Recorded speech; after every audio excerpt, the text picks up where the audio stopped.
요한복음 오늘은 1장을 보겠습니다. 요한복음 1장 29절로 34절까지 우리 함께 읽고 나누도록 하겠습니다. 시작. 이튿날 요한이 예수께서 자기에게 나오심을 보고 이르되 하나님 세상 죄를 저고하는 하나님의 어린 양이로다. 내가 전에 말하기를 내 뒤에 오시는 사람이 있는데 나보다 앞선 것은 그가 나보다 먼저 계심이라 한 것이 이 사람을 가리킴이라. 나도 그를 알지 못하였으나 그가 와서 물로 세례를 베푸는 것은 그를 이스라엘 나타내려 함이라 하니라. 요한이 또 증언하여 이르되 내가 보매 성령이 비둘기같이 하늘로부터 내려와 그의 위에 머물렀더라. 나도 그를 알지 못하였으나 나를 보내어 물로 세례를 베풀라 하신 그이가 나에게 말씀하시되 성령이 내려서 누구의 그가 곧 성령으로 세례를 베푸는 인 줄 알라 하실기에 내가 보고 그가 하나님의 아들이심을 증언하였느니라. 네, 저희들이 이제 요한복음 1장부터 12장까지 이렇게 마쳤습니다. 그래서 이제 제가 강해를 하게 되면 이런 이제 녹음한 거를 GNTV에 보내야 되는데 1장부터 6장까지 그 분실이 많아가지고 또 사라진 게 많아가지고 저 몇 년 전에 노마서 2년 동안 한 게 다 사라져가지고 그래서 제가 다시 주님이 복습을 하기도 하고 또 다시 또 부실하게 했던 부분들을 이렇게 좀 같이 나누고 그렇게 해서 이렇게 이제 그 녹화를 해서 보낼 생각입니다. 기도해 주시고 제가 우리 성도들이 많지는 않지만 또 여기서 이렇게 말씀 나눈 것들을 또 전국의 많은 성도들이나 또 해외 GNTV 가는 곳마다 말씀을 들을 수 있어서 또 제가 또 신경을 좀 쓰는 편인데 우리 1장을 전체적으로 이제 우리가 1장은 1장 1절부터 18절까지가 사도 요한, 이 서인서를 기록한 사도 요한의 증언이 나오고 있죠. 그리고 이제 19절부터 지금 34절까지는 침례자 요한, 침례 요한의 증언이 나오고 있습니다. 그리고 이제 36절부터 이제 안드레가 이제 증거하고 빌립이 증거하고 또 예수님이 증거하고 이렇게 해서 1장 전체는 증거와 관련해서 쭉 말씀이 나오고 있습니다. 저들이 이제 1장 12절 중심으로 해서 영접한 자 그 이름을 믿는 자는 하나님의 자녀가 되는 권세를 주셨다. 그래서 이제 우리가 하나님의 자녀가 되는 권세를 주셨다고 그랬는데 그것은 그 전제가 그 이름을 믿는 자들. 그럼 이제 그 이름은 어떤 이름이겠어요? 이름이라고 항상 두 가지가 있었죠. 하나는 그분이 어떤 분인가, 또 한 가지는 그분이 어떤 일을 하신가. 명함을 보면 항상 두 가지가 있죠. 이름과 그 직업이 나와 있는데 예수님이 하신 그 이름은 이제 두 가지로 1절부터 쭉 5절까지가 나왔던 바로 그 예수 그리스도는 하나님 되시다. 하나님 되시다. 특별히 이제 이 요한복음은 AD 90년경에 기록한 것으로 보거든요. 그러면 이제 AD 70년에 대부분의 제자들이 다 순교를 당합니다. 제자들은 거의 없고, 그 다음에 예수님이 이제 약 30년, AD 30년 정도에 십자가에 달려 돌아가셨으니까, 이제 거의 한 60년이 지난 때, 그러니까, 그리고 이제 뭐 예수님을 직접 그 예수님을 목격하거나 부활하신 걸 본 사람들이 한 500의 형제들이나 그때 당시 때 예수님 본 사람들이 많았잖아요. 예수 믿는 사람들이 많이 일부 있었는데 이제 이런 사람들이 많이 이제 거의 죽게 되죠. 고대 사회는 뭐 60, 70이면 이제 거의 이제 돌아가시고 그리고 이제 그 다음 세대들이 계속 일어나게 되고 그러니까 주님을 직접 목격하지 않는 세대들이 이제 형성이 되고 그리고 이제 이 시대는 특별히 이제 유대인들 복음이 거의 이제 초기에는 유대인들에게 증거되었고 그 다음에 이제 가장 그 시대에 영향을 행사했던 헬라 문화죠. 로마가 지배하고 있었지만 헬라의 어떤 정신이나 문화가 지배하고 있는 그런 시대이기 때문에 그런 헬라인들을 대상으로 복음이 증거되기 때문에 특별히 이제 헬라인들이 그 어떤 말씀과 이성의 중심된 생각을 갖고 있었고, 근데 이제 여기에 바로 예수 그리스도가 말씀이다, 로고스 말씀이다, 이거를 강조하고, 그 이제 헬라의 영주주의라고 이단이 범람하고 있었죠. 그래서 이제 이 물질을 창조하는 그분은 이제 하나님이 아니다. 또 이제 그러니까 그 영주주의의 깊은 사상은 영적인 것은 신령하고 거룩하고 좋고 선하고, 그 다음에 물질이나 육신은 악하고 불결하고 이제 이렇게 생각을 했어요. 그러다 보니까 항상 플라톤의 이원론적 그런 면이죠. 사람의 어떤 본질과 영혼, 실제 가상세계와 또 실제 세계, 이렇게 이제 이원론으로 분리를 하는데, 근데 여기 이제 바로 이제 예수 그리스도가 하나님으로서 물질 세계를 창조하신 분이다. 창조자로서의 그분을 말씀하고, 또 한 가지는 14절에 나오는 예수님은 예수 그리스도가 구속을 이루기 위해서 육신을 입고 오셨다. 그러니까 예수님이 창조자시고 물질 세계를 창조하신 분이고, 또 육신을 입고 오셔서 우리의 죄의 대속물이 되기 위해서 육신으로 입고 오셨다. 이것이 영주주의자들을 배경으로 해서 이 성경 기록이 되고 있기 때문에 이런 헬라적 문화가 지배하고 있는 시대에 사도 요한이 예수 그리스도는 창조자다. 이 물질 세계를 창조한 창조주요. 그분이 이제 육신을 입고 오셨다. 자, 그래서 예수 그리스도가 누구신가? 그 이름 속에는 예수님이 하나님 되신 분이다. 그리고 그분이 육신을 입고 오신, 말씀이 육신인데 우리 가운데 거하신 인성을 갖고 오신 분이다. 예수님이 하나님 되시고 인간 되신 것을 믿어야만 우리가 확실한 믿음을 갖게 되죠. 예수님이 누구신가? 그 다음에 이제 예수 그리스도가 무슨 일을 하셨는가? 바로 이제 우리가 1장 오늘 29절에 나오는 그 이제 세상죄를 증오하는 하나님의 어린 양이로다. 바로 이제 예수님께서 우리의 죄를 위해 죽으시고 다시 부활하신, 이게 이제 복음의 핵심이죠. 예수 그리스도는 누구신가? 그분이 하나님 되시고 사람 되시고, 그러니까 그런 자격 조건이 안 되면 또 구속을 이룰 수가 없죠. 하나님만 돼도 안 되고 인간만 돼도 안 됩니다. 이 예수님은 하나님과 인간이 되신 그런 그 유일한 그런 분으로서 그 이름을 믿는 자, 이제 영접한다는 말은 곧 그 이름을 믿는 자들에게는 하나님의 자녀가 되는 권세를 주셨다. 근데 이제 이 하나님의 자녀 되는 과정을 13절에 설명하고 있죠. 이는 혈통과 육적으로 사람 뜻으로 나지 아니하고 오직 하나님께로서 난 자들이다. 하나님의 성령의 역사를 통해서 이 모든 진리들을 믿게 되고 하게 되는 거죠.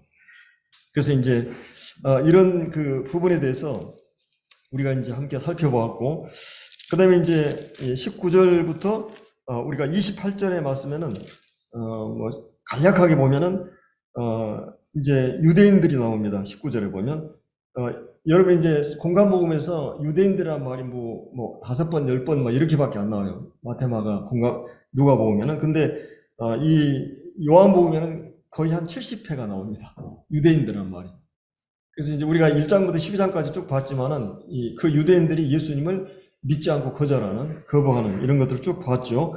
그 이제 유대인들이 예루살렘에서 제사장과 레인들, 그러니까 이 산헤드린 공회 가운데 제사장들 집단, 이 사두개파들이 있었고, 거기에 24절에 바리새인들, 아마도 이제 사도행인들이 한 70명으로 구성된 그 산헤드린 공회원, 국회의원과 같이 그 시대에 이제 일종의 지도력을 발휘하는 그런 집단들이었는데, 그러니까 이제 사두개인들은 제사장 집단이었고, 이제 권력의 핵심 집단이었고, 기득권자들이었습니다. 그리고 이제 여러 가지 면에서 그 사회를 이끌어 나가는 그 좀 교육을 받은 사람들이었고, 또 굉장히 부유한 사람들이고, 그 당시에 이제 로마가 지배하고 있는데 로마하고 이제 결탁해서 친일파들이죠. 오늘날에 그런 어떤 권력의 힘과 돈과 권력과 모든 부를 누리고 있는 그런 기득권자들이에요. 사실은 이들이 예수님 세례 요한이 이제 광야에서 이제 회개를 외치고 그러니까 사람들이 막 구름대같이 몰려드니까 정치인들이 가장 민감한 민감한 것은 사람들이 모이는 거예요. 그들의 모든 정치 생명이 이 사람들과 관련되어 있기 때문에 그래서 이제 이 사람들이 이제 조사단을 구성해가지고 이제 여기 파송을 해가지고 너는 누구냐 19절에 내가 누구냐 이렇게 물어봅니다.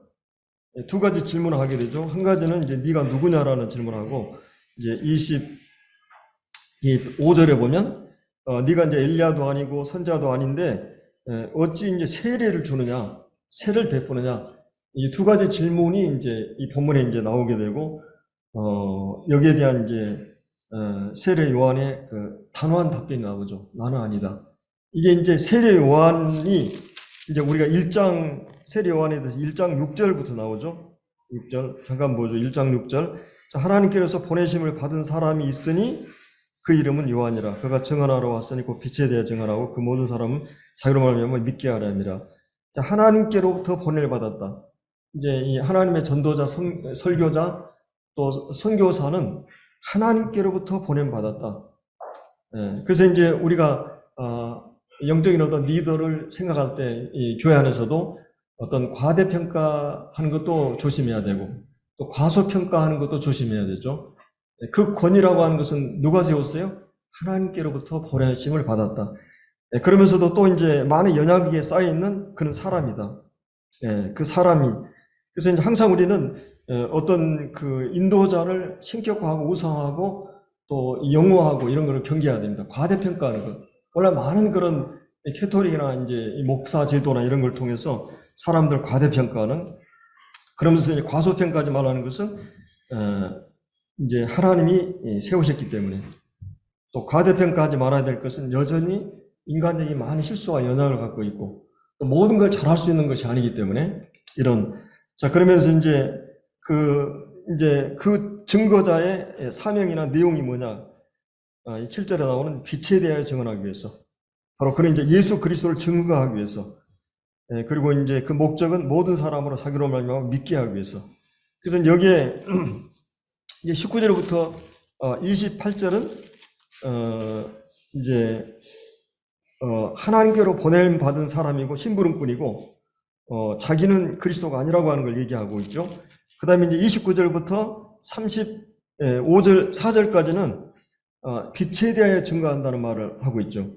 예수 그리스도를 증거하기 오셨다. 이게 이제 두 번째 내용이고 36절부터 마지막 절까지 내용은 믿게 하려 한다고 하는 목적이 안드레와 요한이 세례 요한을 통해서 변화되고 그 다음에 이제 베드로가 주님 만나게 되고 빌립이 만나고 나다니엘이 믿게 되는 그 과정들이 이제 세 단계로 나오는 것을 볼 수 있죠.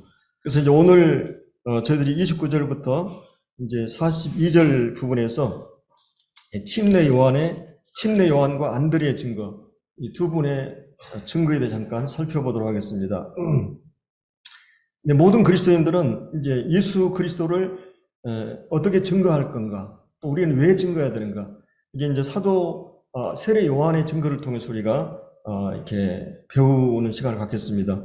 바로 우리의 모든 성도들은 이제 증거자로 부름을 받은 거죠. 그래서 우리는 이제 빛과 소금, 또 향기, 또 편지, 그리스도의 편지라고 하는 표현을 하게 되고, 우리가 사도행전 1장 8절에 나온 대로 오직 성령이 너에게 임하시면 너희가 권능을 받고 예루살렘과 온 유대와 사마리아 땅 끝까지 이르러 너희가 내 증인이 되라 이렇게 말씀을 하고 있죠. 자, 이제 증인은 어떤 사람입니까? 보고 들은 것을 증거하는 사람입니다. 이 목적자라고 할 수 있죠. 그래서 우리가 증인은 얼마나 중요한지 몰라요. 이 법정에서 만약 그 사람이 증거에 의해서 그 사람이 무죄나 유죄로 판결하고 또 때로는 어떤 사형을 당하기도 하고 죽고 사는 문제. 어떻게 보면 우리 그리스도인에게는 우리가 증언하는 것 때문에 어떤 사람은 지옥에 천국에 갈 수 있는 영원한 운명이 좌우될 수 있는 또 어떤 면에서 보면 옛날에 이제 왕의 전령들이 좋은 소식을 전하기도 하고 나쁜 소식을 전하기도 하는데 이런 왕의 전령들과 같이 우리는 증인이라고 하는 것을 볼 수 있습니다. 그래서 이제 이 증거의 방법은 두 가지예요. 하나는 이제 삶을 통한 인격을 통한 증거하고 또 한 가지는 뭐예요? 이렇게 이제 입술을 통해서 증거해요. 그러니까 오늘 본문에서는 어떤 증거예요? 오늘 보면 거의 대부분 입술을 통한 증거예요. 복음을 증거하는. 항상 이 두 가지는 균형이 필요합니다. 삶이 따르지 않은 증거, 그것도 별 의미가 없어요. 권위가 없고. 근데 또 입술만의 증거도 안 되고 또 삶만의 증거도 안 돼요. 항상 이건 두 가지가 같이 가야 합니다. 그래서 이제 예수 그리스도를 증거하기 위해서 이제 부름받은 이 자를 볼 수 있는데, 이제 오늘 본문에는 이 세례 요한이 예수님을 두 가지로 증거합니다. 두 가지. 한 가지는 34절에 나오는 내가 보고 그가 하나님의 아들이심을 증언하였다. 하나님 되심과 하나님의 아들 되심을 증거하였다. 그 다음에 이제 또 한 가지는 29절에 나오는 두 번째로는 그분이 하신 일에 대해서 얘기하는데, 보라 세상죄를 지워하는 하나님의 어린 양이로다. 이 두 가지. 그래서 이제 요한복음 전체가 예수 그리스도가 하나님의 아들 되심과 아들 되심을 증거하는 복음서죠. 특별히 예수님의 신성을 증거하는 게 요한복음 전체의 문제입니다. 왜냐하면은 유대인들은 유일신 개념이 있었어요. 하나님 한 분이시라는, 하나님이 살아계심을 하나님을 믿었어요. 그러나 그들은 예수 그리스도를 믿지 않았어요. 그 유대인들이 가장 필요한 것은 바로 이 하나님의 아들 예수 그리스도가 하나님과 동등한 신성을 갖고 계신 아들이 계시다고 하는 이 증언이 필요했고, 그래서 우리가 요한복음 17장 3절에 보면 영생은 유일하신 하나님과 그의 아들 예수 그리스도를 아는 것이다. 하나님과 예수 그리스도를 아는 것이 바로 영생이라고 하는 것입니다. 그래서 이제 예수 그리스도가 하나님 되심, 또 하나님을 자기 아버지라 이제 예수님 말씀하셨고, 나와 아버지는 하나다. 또 나를 본 자는 아버지를 보았다. 그래서 이제 예수 그리스도의 하나님 되심이 왜 중요하냐면 그분이 우리의 메시아가 되기 위해서는 반드시 이 조건이 필요한 거죠. 그분이 하나님 되심이. 왜냐하면 구약에 이제 많은 성경에 보면 그의 그 시작은 상고의 태권이라. 그리고 이제 예수님을 하나님과 동등한 위치에서 구약에 예언을 하고 있어요. 우리가 히브리서 1장에도 보면 그 하나님께서 그 아들에게 하나님이라고 얘기합니다. 그 구약의 많은 성경을 통해서 예수님의 신성과 하나님 되심을 얘기하고 있기 때문에 메시아에 대한 예언이. 그래서 이제 이런 측면에서 보면 그분이 하나님의 아들로서 하나님 되심을 되셔야 되는 거고, 그리고 이제 또 한 가지는 이제 여기 보면 그분은 우리를 위해서 우리 죄를 문제를 해결하기 위해서 오셨다. 근데 이제 그분이 그러면 하나님 되심을 어떻게 알 수 있어요? 예수 그리스도 하나님 되심을 어떻게 알 수 있어요? 세례 요한이 그 예수 그리스도가 메시아 되시고 하나님의 아들 되심을 어떻게 확인할 수 있었어요? 거기에 이제 31절부터 나오죠. 나도 그를 알지 못했다. 그러면 이제 세례 요한이 예수님 알 수 있었어요? 몰랐어요? 같이 자랐을 거고 사촌이었고, 엘리사벳과 사가랴, 이 마리아 요셉이 사촌이었기 때문에, 그리고 제사장 집안이었고, 이 세례 요한은 아마도 예수님을 어떤 면에서 이제 알고 있을 수도 있어요. 근데 여기서 내가 이제 알지 못하였으나 이제 이렇게 말하고 있죠. 그러니까 여기서는 나 역시도 그러니까 경험적으로 깊숙이 알지 못하는 걸 얘기해요. 그냥 어느 정도 예수님에 대해서 알고 있었지만은, 왜냐하면 세례 받을 때 마태복음 공간복음 보면 예수님이 세례를 주시려고 할 때 내가 세례를 받아야 되는데 예수님이 나에게 세례를 주십니까? 이렇게 얘기해요. 그러니까 그분이 메시아 되시고 하나님의 아들 되심을 이미 세례 요한은 알고 있었어요. 그러나 그분이 정말 이게 하나님 되시고 이런 걸 결정적으로 확인할 수 있는 시간들은 뭐였냐면, 거기 이제 31절에 나도 그를 알지 못하였으나 내가 와서 물로 세례를 베푸는 것은 그를 이스라엘에 나타내려 함이니라 하니라. 요한이 또 증언하여 이르되 내가 보매 성령이 비둘기가 하늘로부터 내려와서 그 위에 머물렀더라. 물론 이제 성령님이 비둘기 형태로 형상으로 보였을 수도 있고, 이 세례 요한에게 불과 같이 하늘로서 내려 주님의 위에, 이게 이제 성령이 기름 부으심을 항상 얘기하잖아요. 그 위에 머물렀더라. 나도 그를 알지 못하였으나, 세례 요한이 계속 나도 그를 알지 못하였으나 나 역시 나를 보내요. 나를 보내신 분이 누구예요? 구약의 이제 선자들을 보면 하나님이 항상 부르시고 보내거든요. 하나님이 그 선자를 부르시고 보내기 때문에 나를 보내어 물로 세례를 베풀라고 하신 그이가, 하나님이 나에게 말씀하시되 성령이 내려서 누구에 머물거든 그가 그 성령으로 세례를 베푸신 줄 알라. 바로 그가 메시아인 걸 알라, 이런 말이에요. 성령으로 세례를 베푸실 분인 것을. 그러니까 이제 우리가 이제 옛날에 왕이 이제 가끔 의사들을 보내잖아요. 암행으로. 근데 그 암행 의사를 확실하게 알 수 있는 거는 왕의 어인이 찍힌 뭐가 있죠? 표가 있죠. 그거를 보이면, 이분이 왕이 직접 보낸 의사구나 하는 것을 알 수가 있었어요. 하나님이 예수님을 보내셨는데, 이분이 메시아 되시고, 하나님 아들 되시고, 그분이 성령으로 세례를 베푸실 자. 이 구속을 반드시 죄사함을 이루어야만이, 죄 문제가 해결돼야만이 성령이 임하거든요. 구속을 완성하셔야만이.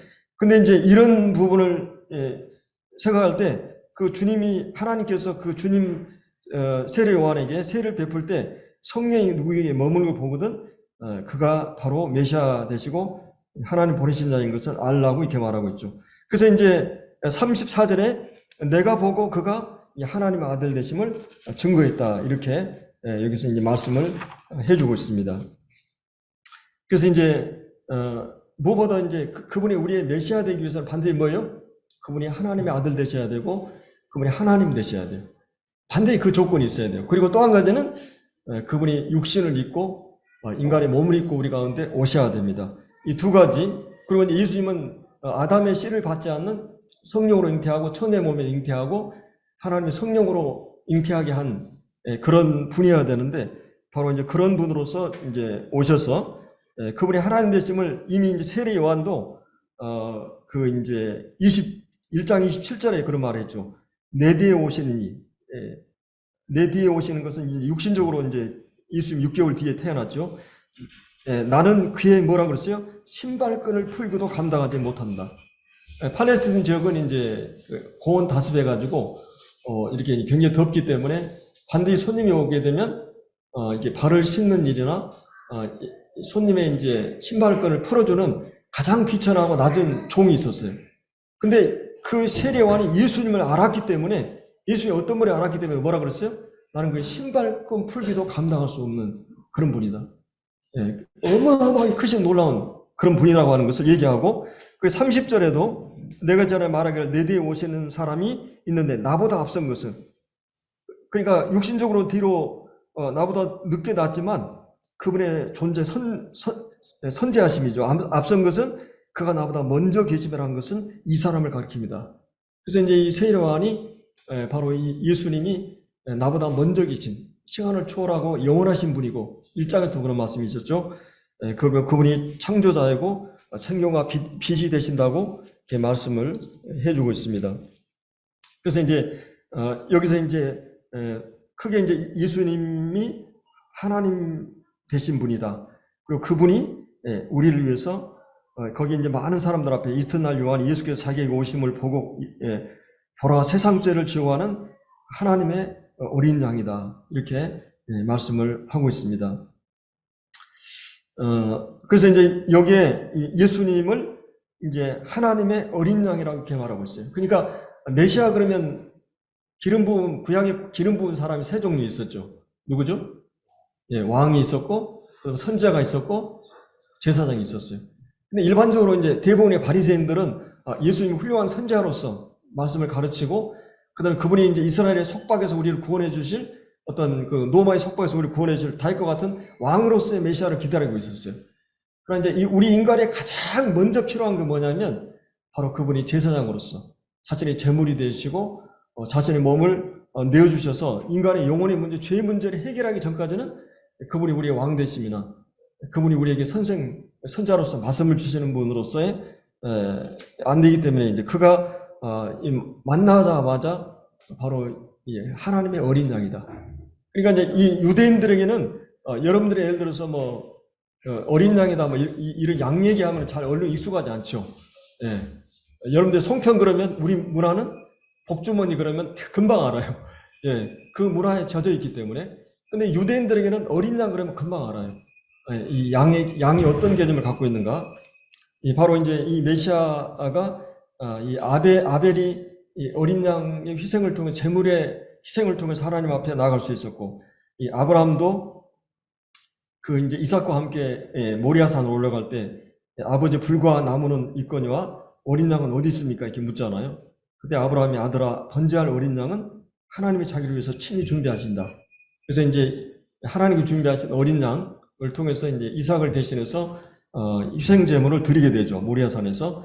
자, 그리고 무엇보다 이스라엘 백성들은 애굽의 속박에서 구출해낼 때 6월절 그들이 그 재앙이 지나가는 6월절 어린 양을 그들이 생각했고, 또 광야 40년 동안 그들은 성막을 중심으로 하나님 앞에 제사를 드리게 되죠. 1년의 속죄일, 1년에 한 차씩 이스라엘 백성 전체를 위해서 이렇게 1년 동안의 죄를 속죄하는, 그리고 이제 아사셀 다른 양은 광야로 이렇게 이제 보내는, 모든 짐을 짊어지게 해가지고, 이런 이 어린 양 개념을 그들은 잘 알고 있었고, 자, 그런 이제 개인을 위해서, 아벨을 위해서, 또 한 가족의 장자를 위해서 이 6월절, 그리고 한 민족, 이스라엘 민족 전체를 위해서 제사를 계속 계시가 점진적으로 이루어지는데, 예수님이 오셨을 때는 세례 요한이 뭐라고 그래요?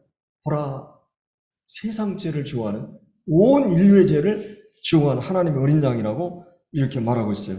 그래서 이제 이 무엇보다도 바로 이제 구약의 모든 상징이나 그림자, 또 직접 간접 모형 예표를 통해서 앞으로 오실 메시아가 어떻게 죽으시고 어떻게 우리를 위해 희생하실 거에 대한 얘기를 하고 있기 때문에, 이제 우리가 성막 성전을 통해서도 바로 하나님이 거룩하신 분이고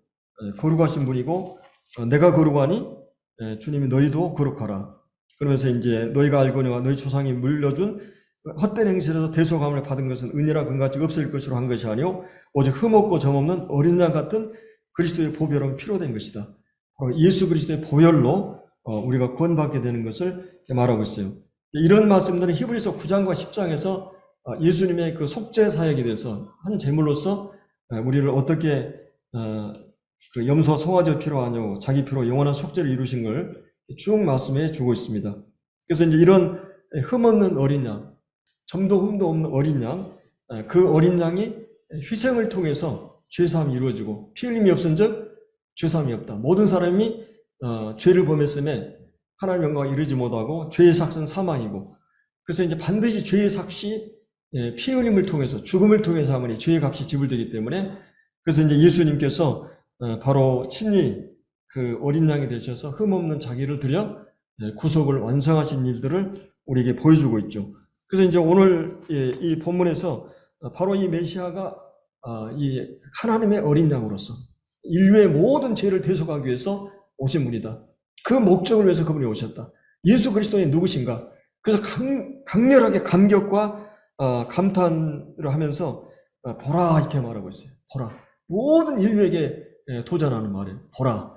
바로 세상의 죄를 지워하는 이 하나님의 어린 양이로다. 자, 그래서 우리는 이제 이 주님의 이 대속을 통해서 구원받게 되는, 그래서 세례 요한이 증거한 내용을 우리가 증거합니다. 그럼 빛에 대하여 이 예수 그리스도를 대하여 증거하는 거죠. 우리는 복음 전할 때 누구를 전해야 되느냐? 예수 그리스도가 누구신가? 그분이 하나님 되시고 인간이 되신 분이다. 그분이 우리의 죄를 대속하기 위해서 어린 양으로 오셨다. 이거를 증거하는 것이 바로 증거의 내용입니다. 자, 그러면 이제 여기 이제 35절부터 42절까지는 이 안드레의 증거가 나오거든요. 침례 이제 아마도 이제 이 안드레는 그 이제 여기 이제 35절에 이제 이튿날, 여기 이제 29절에 이튿날, 43절에 이튿날, 그리고 2장 1절에 사흘째, 쭉 이게 이제 첫째 날, 둘째 날, 셋째 날, 넷째 날 이렇게가 6일째 되던 날이 아마 가나안 혼인잔치예요. 아마도 어떤 분은 이 세례 요한, 사도 요한이 요한복음을 편집할 때 6일 동안 창조가 이루어지듯이 하나님 구속의 과정을 6일 동안에 첫날에 이렇게 쭉 편집을 해가지고 절정을 이제 가나안 혼인잔치로 연결하고 있다 이렇게 말하기도 해요. 자, 이 침례 요한을 따르는 이제 젊은이들이 여기 나오죠. 여기 이제 29절에는 똑같은 메시지를 요한이 증거한데 35절에는 이튿날 요한이 자기 제자 중 두 사람, 이제 우리가 잘 아는 이제 안드레하고 아마도 이 성경을 기록한 사도 요한으로 이렇게 보죠. 익명의 제자가 있는데 제자 중 두 사람과 함께 섰다가 예수께서 건의심을 보고 말하되 보라 하나님의 어린 양이로다. 두 제자가 그 말을 듣고 즉각 예수님을 따르게 됩니다. 그래서 이제 특별히 이제 우리도 일제 강점기 때 얼마나 힘든 시간들을 보냈어요. 특별히 이제 이 젊은이들이 정말 이 젊은이들은 옳고 그름, 진리와 정의, 이런 것들 불의를 보면 참지 못하는, 그리고 이제 이런 군부 독재라든지 혹은 많은 그런 우리 민족사에 고난과 함께 있을 때 항상 대학생들이나 깨어있는 그런 젊은이들은 행동하는 젊은이들이죠. 진리는 무거워서 젊은이들밖에 질 수 없다 그랬어요. 나이가 들면 이제 타협하고 적응하고 이제 연약해지죠. 근데 이 침례 요한이 외치고 있는 그 시대에 이 요세푸스라는 그 사가는 이런 말을 했어요. 이렇게 이제 이 갈릴리 지금 예수님이 활동하던 이 지역이 굉장히 이제 헐몬산, 높은 산이 있었죠. 그 이제 만년설이 있어가지고 거기에서 막 물이 갈릴리 바다로 저는 직접 가봤어요. 그 헐몬산 중턱까지 올라가 보고 그 물이 막 콸콸콸 흐르는데 그 물이 막 갈릴리 바다로 깨끗하고 맑은 물이 흘러갑니다. 그리고 이게 이스라엘 전 지역을 막 이렇게 요단강을 통해서 흘러가거든요. 근데 이 비옥한 땅이었고 아마도 이제 이 나사렛 동네는 갈릴리지에는 한 200여 개의 촌락이 있었고 15,000명의 인구가 있다고 이제 요세푸스가 기록하고 있습니다. 이런 그 일제 시대처럼 외세에 의해서 로마에서 지금 지배를 받고 있고, 그 다음에 이제 특별히 그 당시 때 친일파들이 이제 이 권력과 결탁을 해가지고 돈을 부유한 사람들이 이제 이렇게 그 이제 뭐죠, 이제 막 소장농조를 해가지고 땅, 지금도 보면 이제 여기도 보면 돈 있는 사람들이 땅을 다 사잖아요. 시골 땅. 그러니까 이렇게 땅을 많이 사놓고 그러다 보니까 이 농민이나 이런 사람들은 부자들에 의해서 이렇게 다 그냥 자기가 번 것들의 아주 일부만, 그리고 이제 또 세금을 수탈하고 이래가지고 이렇게 어렵게 노마 적의 탈취, 행포, 착취나 수탈을 당하고 어떤 분이 일본 사람들이 와가지고 우리나라 와가지고 도로 철도도 넣으시고 그러는데 어떤 분이 이렇게 얘기하더라고. 그거는 마치 도둑놈이 그 사다리 놓고 도둑질하고 내가지고 사다리 놓고 가는 것 같다는 거예요. 일본 사람들이 근데 이제 이런 그 시대 상황이었기 때문에 이 오랜 식민지, 지치고 이 가슴에 어떤 한이 맺힌 상처를 안고 있고 뭔가 이렇게 어디 하소연할 수 없는 힘없는 백성이기 때문에 정말 건드리면 터질 그런 그 상황이었습니다. 사회가 이제 불만 저항 세력들이 있었는데 두 가지 이제 큰 세력들이 있었습니다. 하나는 SNF라고 평화적으로 저항하는 세력들이 있었어요. 이게 이제 쿰란 공동체라고 이 세상이 완전히 썩어 있기 때문에 우리는 따로 모여서 다른 사회로 떠나서 그들이 성경을 읽고 연구하고 기도하고 세상이 뒤집어지기만을 기다리는. 그리고 이제 또 한 세력은 열심당원이라 그래서 가룟 유다가 여기 출신인데 칼과 무력으로 혁명으로 저항하는. 그래서 이제 이 비밀 결사대, 우리나라 이제 독립운동자들처럼 이런 이제 로마 세력에 저항해가지고 이걸 제거하고 새로운 세계를 만들어야 되겠다. 이런 두 세력이 그 젊은이들이 고민하면서 이제 어떤 경우는 또 한 가지는 이제 친일파처럼 거기에 결탁하고 적응하고 이렇게 해가지고 이제 살아가는 이런 세 가지 세력들이 있는 시대였습니다. 그래서 이제 그런 사회적인 상황 속에서 젊은이들이 내가 어떻게 해야 되는가? 여기 사회를 도피해야 되는가? 저항과 싸워야 되는가? 아니면 거기에 협력해서 내가 살아야 되는가? 이런 고민 속에 있을 때 세례요한이 나타난 거예요. 세례요한이. 그래서 많은 젊은이들이 이 세례요한을 따르게 됩니다. 진짜 이분이 메시아가 아닌가? 이런 그 시대적 상황에서 거기 따르고 있었어요. 그래서 어떻게 보면 세례요한하고 오랫동안 그냥 어려운 그런 생활을 하면서 이 쿰란 공동체에서 세례요한과 함께 살고 있을 때 이제 그 예수님에 대해서 계속 들었을 거예요. 세례요한을 통해서. 그리고 이제 이 주님이 딱 나타났는데 이제 36절에 예수께서 건의심을 보고 말하되 보라 저분이 바로 하나님의 어린 양이다. 그래서 즉각적으로 이제 자기를 그렇게 철저하게 따랐던 그 두 제자가 아마도 이 제자들은 좀 그래도 나름대로 정신이 깨어있고 뭔가 제대로 살아보려고 하는, 그래서 이제 세례요한과 함께 광야에서 훈련을 받는 그 두 제자가 그 말을 듣고 즉각 예수님을 따르게 됩니다. 그래서 이제 예수님께서 그 사람들에게 여기서 질문을 하고 있죠. 예수께서 이르시되 와서 보라. 아니 38절 예수께서 돌이켜 그를 따르는 것을 보시고 물어가로되 무엇을 구하느냐. 자, 이것은 우리가 이제 예수님을 따르게 된 사람들, 왜 우리가 교회에 다녀야 되고, 왜 하나님 믿어야 되고, 왜 우리가 예수님을 믿어야 되는가? 그런 사람에게 주님이 반드시 질문하는 이 질문에 답을 갖고 있어야 돼요. 너는 무엇을 구하느냐?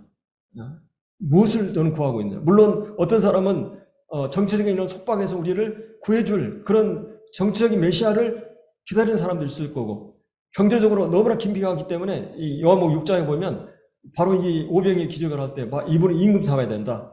그래서 이런 경제적인 문제를, 빵 문제를 해결할 수 있는 그런 분으로 예수님을 따르고 있는가? 어떤 사람은 신체적으로 어려우니까 병 고치기 위해서 예수님을 따르고 있는가? 이런 여러 가지 종류의 주님을 따를 수가 있습니다. 주님은 무엇 때문에 나를 따르느냐? 왜 무엇을 찾고 있느냐? 주님 이런 질문을 하고 있죠. 그때 이제 주님이 납비여 어디 계시오니까 정확하게 얘기하죠. 사물에 대해서 그 동기를 주님께 물었을 때 그들은 무엇에 대한 문제보다 예수님 자신을 구하는, 찾는 메시아 되신 그분이 어디에 계십니까? 그분이 어디에 계십니까? 주소라도 알면 알려달라고. 그분과 함께하고 싶다고. 그분을 만나고 싶다. 이 메시아를 만나고 싶다. 그랬을 때 이제 주님께서 39절에 예수께서 이르시되 와서 보라. 이 와보라. 와서 보라. 그렇게 주님 말씀하죠. 그러므로 그들이 가서 계신 데를 보고 그날 이제 여기 이제 그날 그 안에 함께 가는 때가 6시쯤 되었다가 10시라고 했는데 이제 로마하고 이제 유대인하고 달리 시간 개념이 좀 다르죠. 오전 10시도 될 수 있고 또 오후 10시도 될 수 있어요. 오전 10시라고 하면 하루 종일 그날 주님과 함께 되어 있을 거예요. 어떻게 보면 이제 그날 함께 하루 종일 있으면서 주님께서 다양한 질문들을 하고 주님께 또 이 주님에 대해서 그리고 주님이 하나님 되신 그분이 직접 이 제자들을 만나서 지금 대화를 하고 있는 거죠. 여러분이 하나님과 한번 만났다고 생각을 한번 해봐요. 만약 우리 주님이 여기 직접 육체적으로 오신다고 생각을 해봐요. 그 우리 주님하고 하루 종일 대화를 한다고 생각해봐요. 수십 시간 궁금한 얘기가 있을 거 아니에요? 주님은 거기서 앉아서 계속 하루 종일 얘기한 거예요.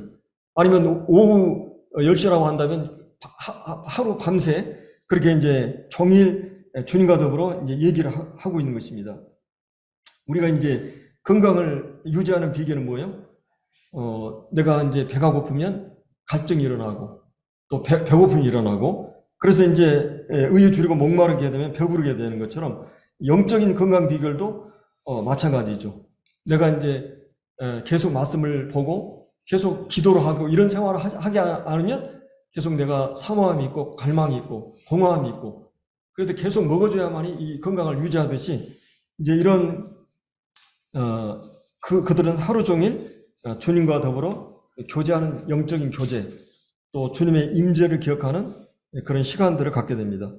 그리고 이제 즉각적으로 40절에 요한의 이 말을 듣고 예수를 따르는 이제 두 사람 중에 하나인 시몬 베드로의 형제 안드레가 두 제자 중에 이제 안드레가 있었죠.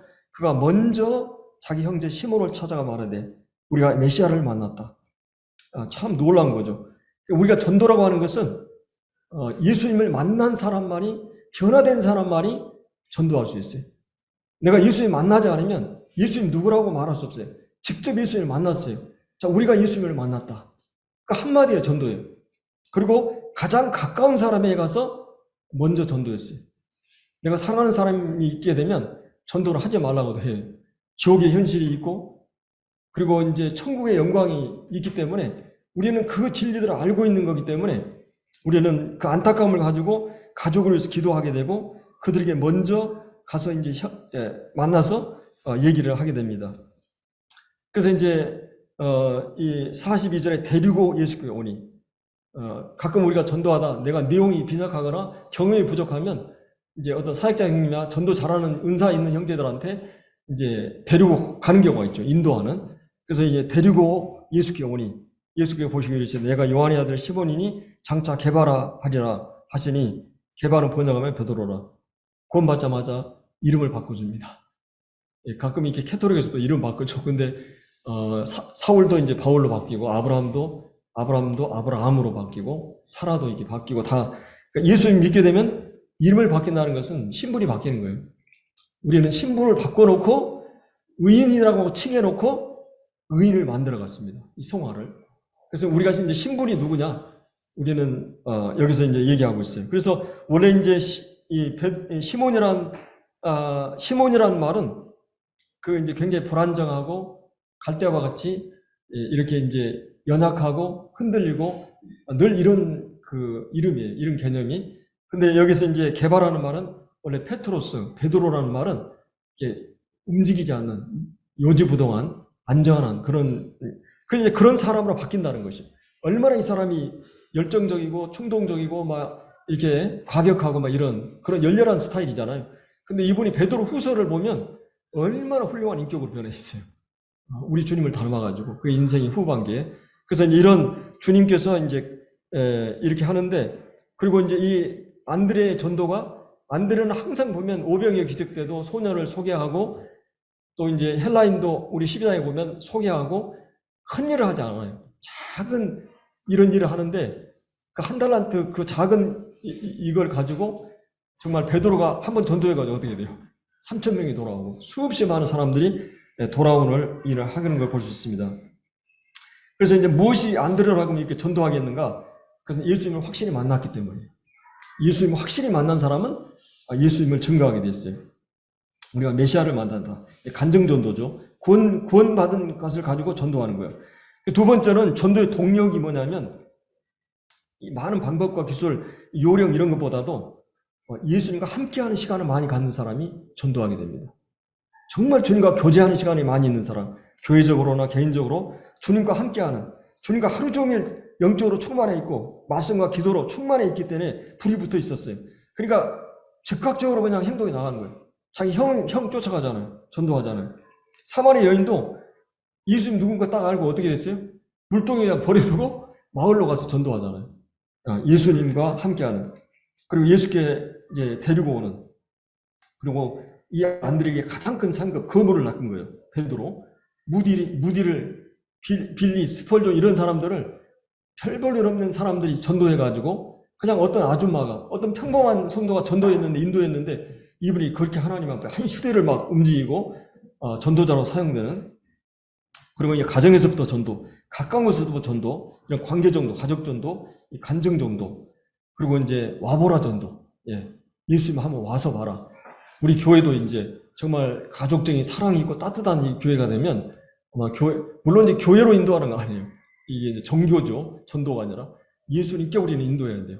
그러니까 여기서 우리가 예수님의 함께 하시고 임재하시고 그 사랑을 우리가 보여줄 수 있는 그런 그 전도가 필요하죠. 그래서 이제 삶의 방식의 변화, 가장 효과적인 전도 방법입니다. 그리고 이제 사랑하는 사람을 대상으로 전도하는 것. 그리고 주님이 질문 전도죠. 무엇을 구하느냐. 항상 우리 그 사람의 동기나 이런 걸 물을 필요가 있죠. 근데 사실은 겉으로는 사람들은 세상적인 걸 추구하고 막 그런 것 같은데 실제 내면은 공허하고 불안이 있고 뭔가 채워지지 않는 그런 게 있거든요. 인간은. 겉으로는 막 돈을 막 세상을 따라가는 것 같지만 실제 인간의 밑바닥에는 어느 시대보다 가장 사람들이 불안정하고 갈망이 있어요. 정말 이 자기 인생에 불안하기 때문에 그렇기 때문에 이런 질문을 통한 전도 주님이 근원적인 질문이죠. 말씀을 통한 전도 특별히 우리가 이제 누가복음 24장에 주님이 그 모세와 율법과 이 시편과 이런 말씀을 통해서 자기에 대해서 다 설명을 하십니다. 그때 제자들이 어떻게 됐어요? 엠마오 제자들이 마음이 뜨거워졌다고 그랬어요. 감동이 된 거예요. 그래서 우리가 말씀을 근거로 해서 전도는 항상 예수님에 대해서 해야 되는데 말씀을 근거로 전도하면 말씀이 깨달아져 버리면 그 사람은 변화됩니다. 그래서 이런 우리가 열매 맺기 위해서 시편 126편에 있는 대로 열심히 씨를 뿌려야 돼요. 기도로 씨를 뿌리고 실제 전도지를 배부하고 우리가 뿌리지 않으면 열매를 거둘 수 없기 때문에 그래서 우리는 오늘 두 가지 침례 요한의 증거 그 다음에 안드레의 증거 이 두 증거들을 함께 살펴봤습니다. 정말 우리가 주님 오시기가 이제 가까워 가잖아요. 그리고 우리 인생이 이제 말년이 가니까 우리가 이제 전도할 기회들이 시간들이 많잖아요. 우리가 또 교회적으로 전도할 때 우리가 협력하는 것도 전도죠.